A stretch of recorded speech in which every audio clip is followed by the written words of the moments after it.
70 kilometre এইখন ন ব্যাসাৰ্ধ আচ্ছা আচ্ছা আচ্ছা এইখন 1881 খ্ৰীষ্টাব্দৰ তেতিয়াৰ প্ৰায় এখন ৰিজাৰ্ভ মানে ফৰেষ্ট ৰিজাৰ্ভ আছিলে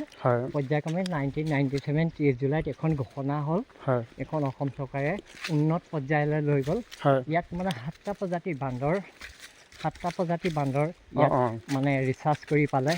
সেইকাৰণে হোলোঙাপাৰ জীৱন অভয়াৰণ্য নাম ঘোষণা কৰা হ'ল 7টা প্ৰজাতি বান্দৰ পোৱাৰ কাৰণে যিটো অলপ ৰেয়াৰ আমাৰ অসমৰ জীৱনত সহজতে উপভোগ কৰিবলৈ পায়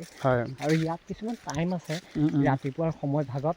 পুৱাৰ ভাগত 9 মান বজাৰ ভিতৰলৈকে জীৱনত চাবলৈ সহজতে পায়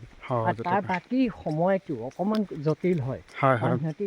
আহাৰ খাবলৈ ভিতৰলৈ সোমাই যায় বা কেকৰ কিনাৰত নাপায় তেনেধৰণৰ অলপ কথা গতিকে ইয়াত 7টা প্ৰজাতি বান্দৰ চাবলৈ হ'লে আপুনি 2 এদিন সময় লাগিব 2 এদিন ট্ৰেকত ঘূৰিব লাগিব